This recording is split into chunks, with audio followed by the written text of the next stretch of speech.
Hello everyone, स्वागत है आपका। आज के लेक्चर में भी हमने एक बहुत ही इंटरेस्टिंग टॉपिक उठाया है।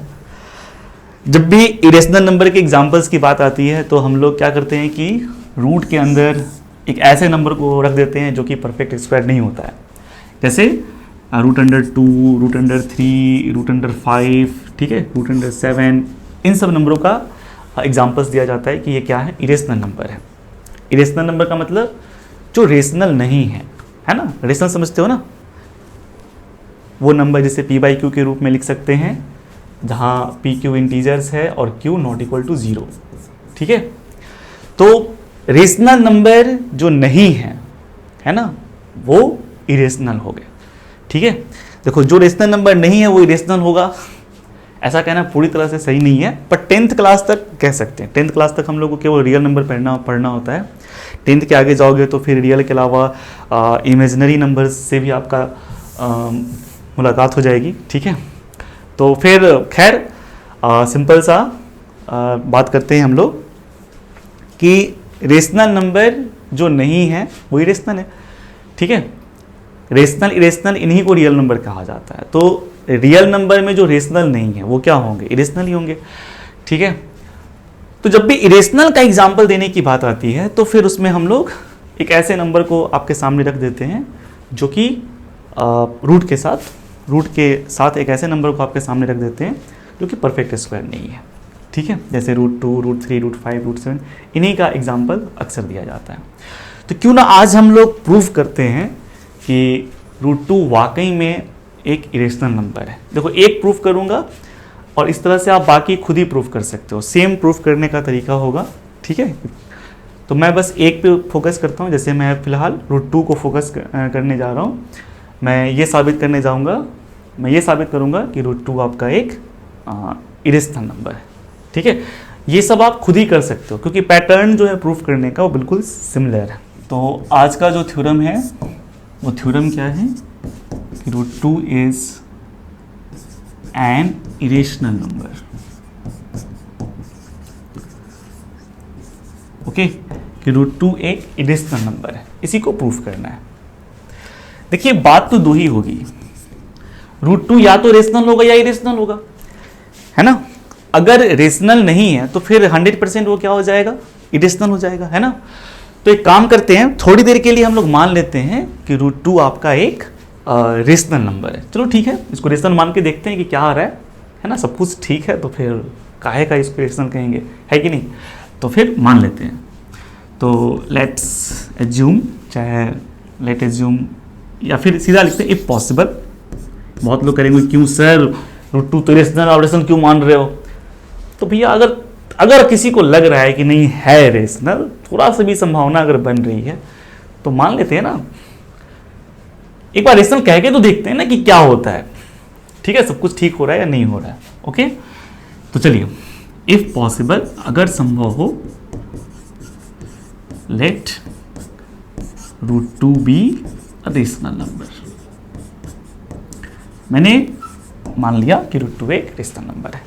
अब खाली रेशनल कह देने से तो नहीं हो जाएगा ना। समझ में आ रहा है कि नहीं आ रहा है, ठीक है। मान ले मैं किसी को कह दूं कि तुम बहुत बड़ा सिंगर है, तो सिर्फ कहने से होता है, उसको गाना गाने भी तो आना चाहिए ना, ठीक है। तो अगर √2 रेशनल नंबर है तो पक्का ये रेशनल की तरह होगा, है ना। रेशनल की तरह होने का मतलब इसे p/q के रूप में लिखा जा सकता है। तो 100% √2 को लिख सकते हैं p/q, ठीक है। वेयर pq आर इंटीजर्स, ये सब आपके इंटीजर्स हैं। एंड q के बारे में कहा जा रहा है कि वो 0 नहीं है।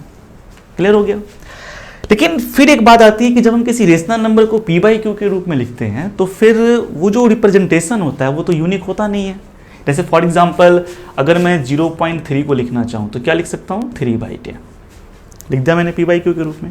लेकिन क्या मैं 0.3 को केवल 3/10 ही लिख सकता हूँ, ऐसा तो नहीं है। 30/100 भी लिख सकता हूँ, है ना, 6/20 भी लिख सकता हूँ।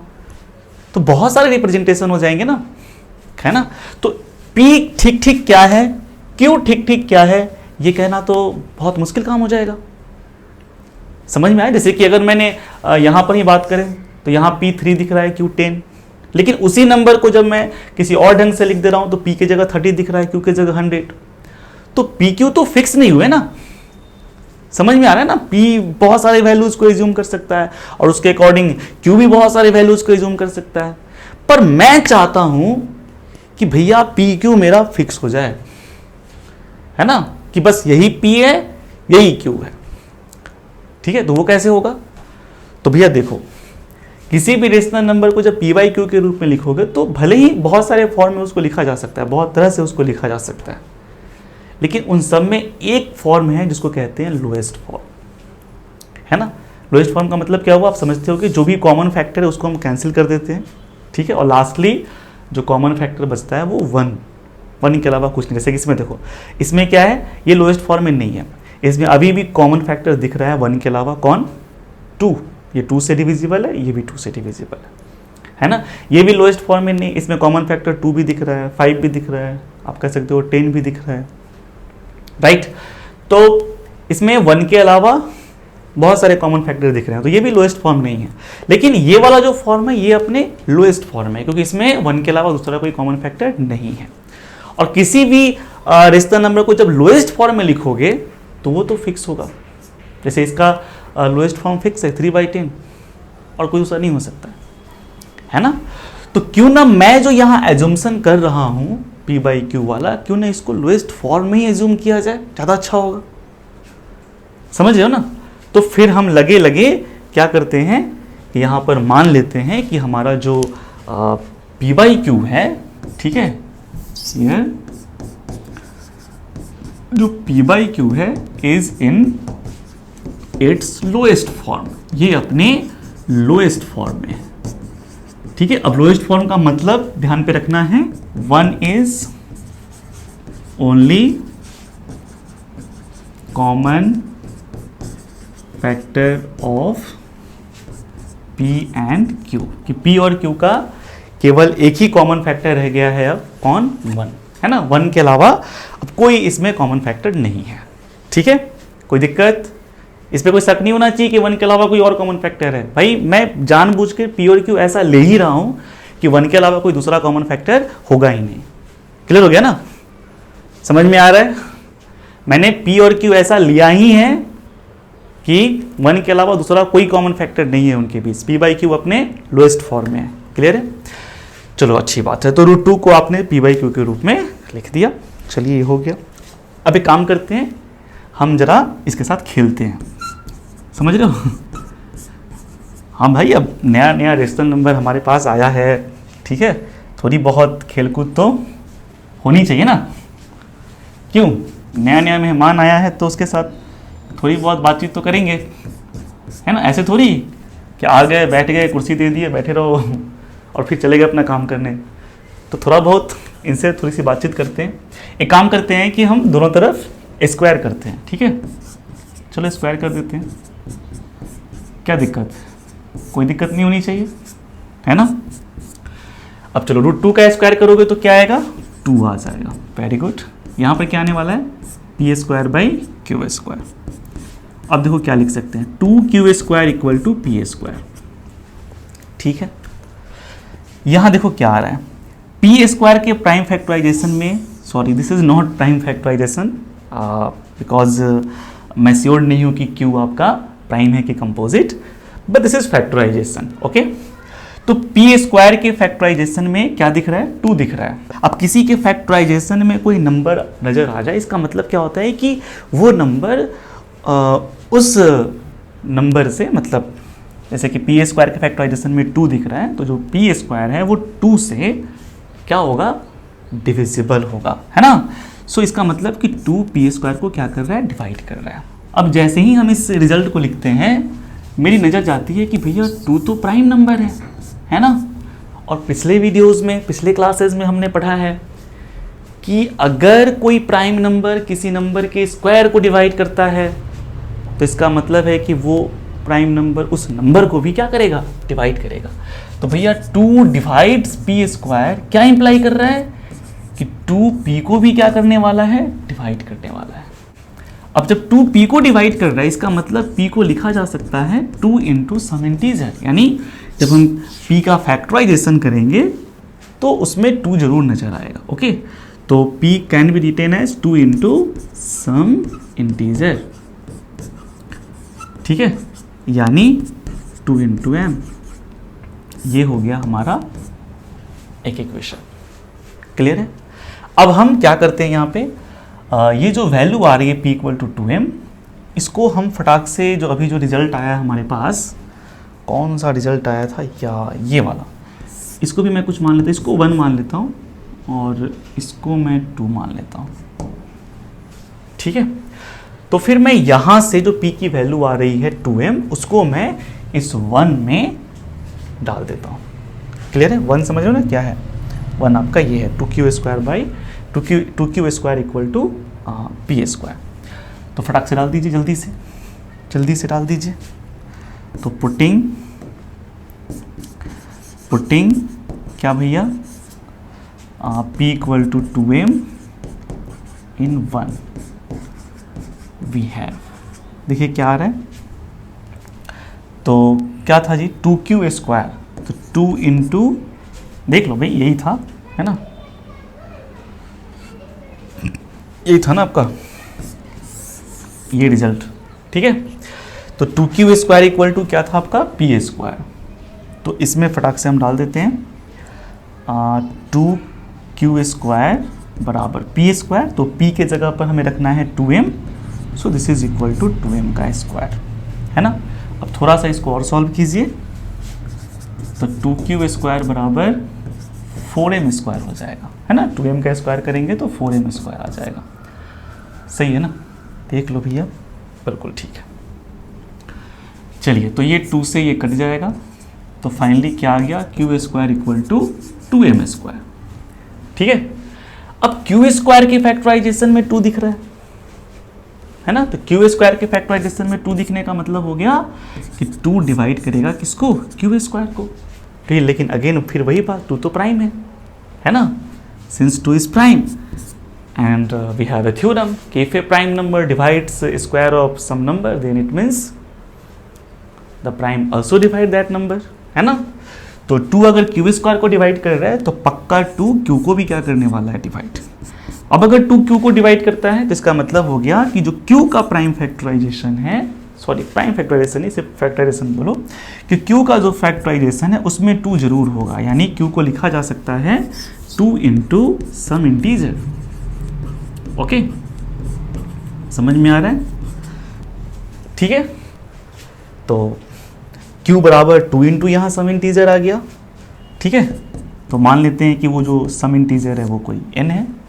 ठीक है, तो इधर देखो, यहाँ पे इधर क्या रिजल्ट आया था, p बराबर 2m, जहाँ m कोई इंटीजर है, यहाँ मैं लिख देता हूँ where m is an integer. और फिर इधर क्या आ गया, q इक्वल टू 2n, जहां n कोई इंटीजर है ना।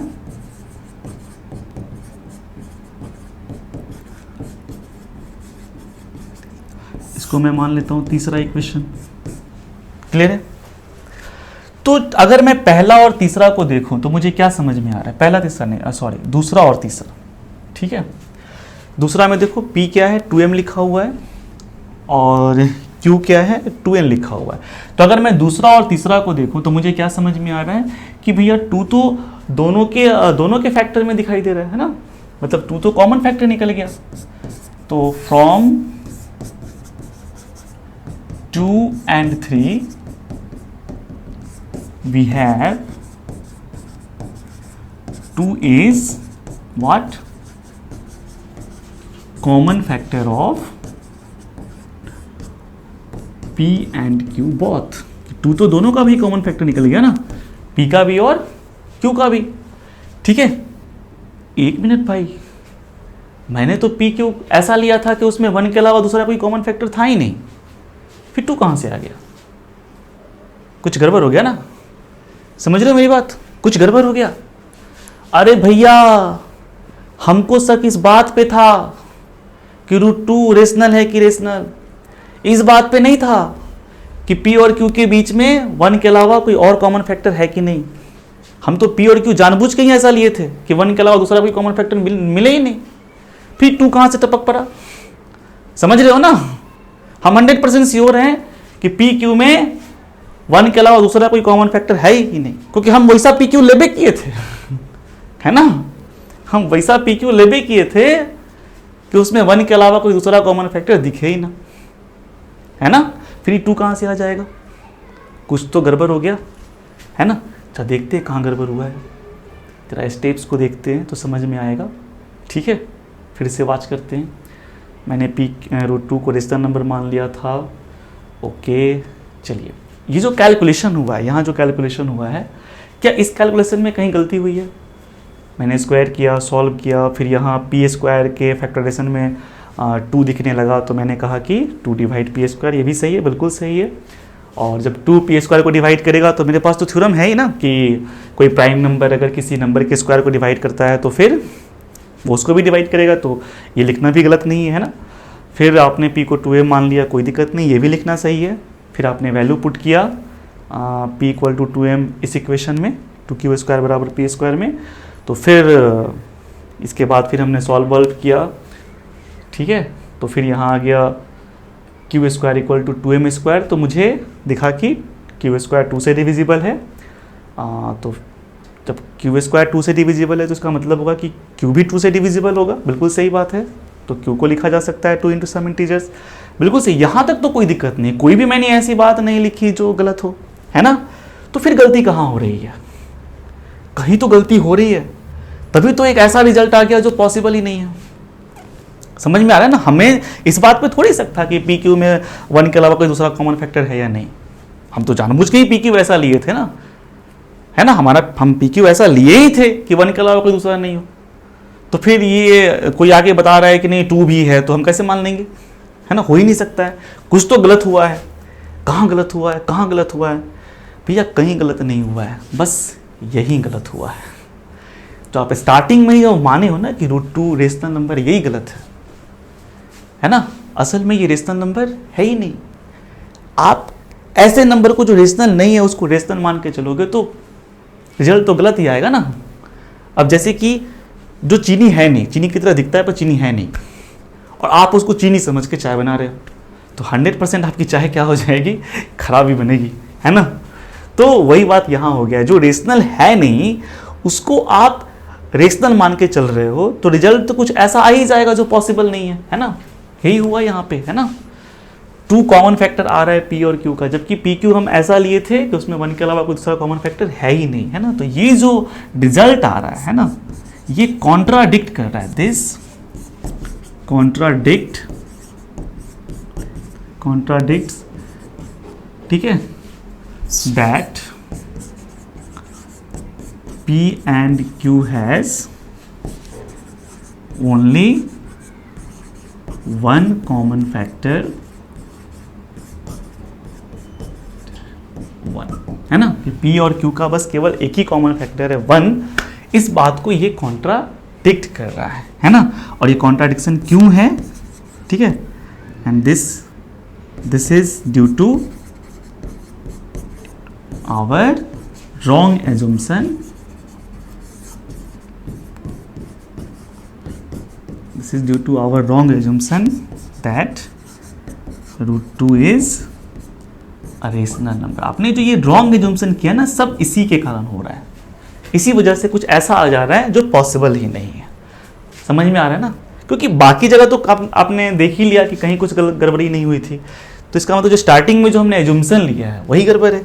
कुछ तो गड़बड़ है ना भाई, बिना गड़बड़ी का तो गड़बड़ रिजल्ट आएगा नहीं। तो असल में गड़बड़ी कहाँ है कि जो ये जो आप √2 को रेशनल मान लिए हो, यही गड़बड़ है। ठीक है, सो √2 is not a rational number. ठीक है,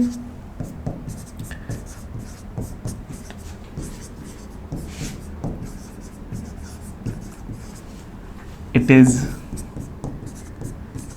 एन इरेशनल नंबर। ठीक है, चलो हमने प्रूफ कर दिया। ठीक है, हो गई, कहानी खत्म हो गई। अब देखो, अब ऐसे ही जैसे मैंने √2 को प्रूफ किया है ना, अब ऐसे ही आप √3 को, √5 को, √7 को, इन सब को भी इरेशनल प्रूफ कर सकते हो। कैसे करोगे? ठीक है, तो मैं एक थोड़ा सा आइडिया आपको दे देता हूँ और आपके लिए होमवर्क रहेगा कि आप क्या करोगे, इसको प्रूफ करके दिखाओगे कि √3 एक इरेशनल है, √5 एक इरेशनल है, √7 एक इरेशनल है। ओके, करना क्या है, वही काम मान लेना है कि √3 आपका एक क्या है, रेशनल नंबर है। फिर √3 को लिखना है p/q, जहाँ p/q इंटीजर्स है, q नॉट इक्वल टू 0, और आपका p/q फिक्स रहे, इसके लिए ज़रूरी है कि हम उसको लोएस्ट फॉर्म में माने। तो हम यहाँ p मानेंगे कि मेरा p/q जो है वो लोएस्ट फॉर्म में है, यानी 1 के अलावा कोई और दूसरा कॉमन फैक्टर नहीं है। फिर √3 बराबर p/q लेकर चलेंगे, है ना, समझ में आ रहा है कि √3 को आपने p/q माना है, तो फिर इसको लेकर चलेंगे। जैसे यहाँ पर हमने स्क्वायर किया दोनों तरफ, ठीक है, तो वैसे आप भी स्क्वायर करना। फिर जैसे यहाँ पे दिख रहा है कि नहीं 2 डिवाइड्स p² आ रहा है, तो वैसे ही वहाँ आएगा कि 3 डिवाइड p², और जब 3 डिवाइड p² तो इसका मतलब होगा कि 3p को भी डिवाइड करेगा। तो फिर आपको वहाँ पे p बराबर 3 इंटू m जैसा कुछ आएगा, है ना। फिर आप p की वैल्यू जो 3m आ रही है उसको आप रखोगे इस वाले रिलेशन में, जैसे यहाँ आ रहा है ना 2q² बराबर p², वहाँ क्या आएगा, सोच के चलो, √3 बराबर p/q है, अगर मैं स्क्वायर करूँ तो 3 बराबर p²/q², तो क्या आने वाला है, 3q² इक्वल टू p², मतलब जहाँ 2 दिख रहा है वहाँ पर 3 दिखेगा।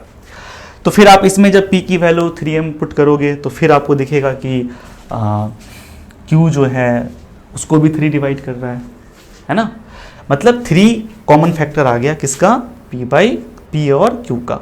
लेकिन आपने जो p/q लिया था वो तो ऐसा लिया था ना कि 1 के अलावा कोई दूसरा कॉमन फैक्टर है ही नहीं उसमें, तो फिर 3 कहाँ से कॉमन फैक्टर आ जाएगा। जैसे यहाँ पर हम चिल्ला रहे हैं कि 2 कहाँ से आ जाएगा, वैसे वहाँ चिल्लाएंगे 3 कहाँ से आ जाएगा। मैंने तो p/q ऐसा लिया था जो कि 1 के अलावा कोई दूसरा कॉमन फैक्टर हो ही नहीं, है ना, तो फिर तो कुछ तो गड़बड़ी हुई है।